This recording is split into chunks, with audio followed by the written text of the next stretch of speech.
Okay, welcome to a video series with some hopefully helpful videos on working on the ScaleMutator lab. So in this first video, I'm just going to talk about some of the easier methods that you probably want to start with. So when you download, you can get the zip folder here from the assignment on the course materials, and when you download the folder, it says ScaleMutator shell. I'm going to go into I'm going to go into the shell folder. And in the main folder, you have, if you want to do the GUI version, I'm going to be working with the text version for all these examples, which is under here, and so ScaleMutator shell. So that's what I'm going to be showing you here. So when you get the shell, a lot of the methods are empty. Some have like little dummy statements, and those are just mostly so it compiles right now. So you should be able to compile it right now and run it. So this is the main program, and you also run from here. And but it's not going to do any of the work yet, right? So we have to write the methods. So the ones I would start with are a swap. We've written a swap in class, and it's the same type of swap. A is an index value of is one index value, and B is another index value, and you know, because it's a precondition, you know that the index values are valid for this array, whatever size it is. So here's an example of an array with 4 elements, and then A is passed in as index 1 and B is passed in as index 3, and you can see that the 2 is at index 1, the 4 is at index 3, and those two values are going to swap in the result. Now remember, this is an example. I really don't know how big this array is. It doesn't matter, because I do know that this is a valid index and this is a valid index. And I just need to write the code to swap these. So we've done a swap in class, so you can dig in your notes for that.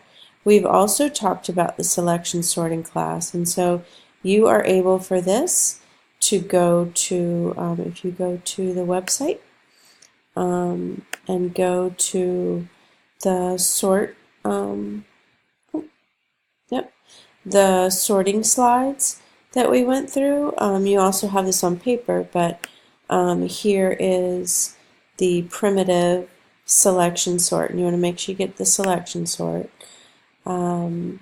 This is the, remember, selection sort, select the smallest and swap. So this is a swap. So you can copy this, except for the method header, of course, right? So we already have the method header, I just need the code. But you can copy and paste it. And if you want, if you're bold, you can change this to be a call to the swap method. So instead of hard coding that, you can call this method that you wrote up there, since that is just a swap. So those two should be relatively easy. The next one I would do is the reverse, since we had an example of that in the array methods that you worked on. If you were still confused about the reverse, you can go to the video series I posted on the array methods and go straight to the one that includes writing the reverse method. So I pretty much give that to you, so you can do that here. And again, this can be any size of an array. This is just given this example that it reverses the elements in the array. So I think for now that's it. I'm gonna have that's enough to get you started. I would do those 3 and I would test them. And so when you run the tester, and so this is my solution, if I were to pick note C and minor, once your reverse is working, so you can see the contents of the array here, I'm going to hit the reverse, so I would expect to see C, B, A, G, F, D sharp, D, C in that order for the array. So here I'm going to hit reverse. And so that's your way to check and make sure you're getting exactly this array, but in reverse order, right? I can go ahead and hit the sort as well. So this is sorting based on integer values, so it doesn't mean I'm sorting the letter C.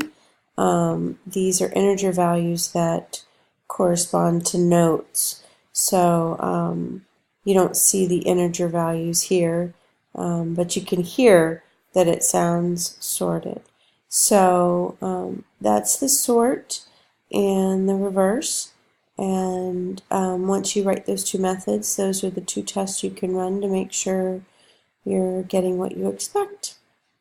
Okay, happy coding, and I will see you in the next video.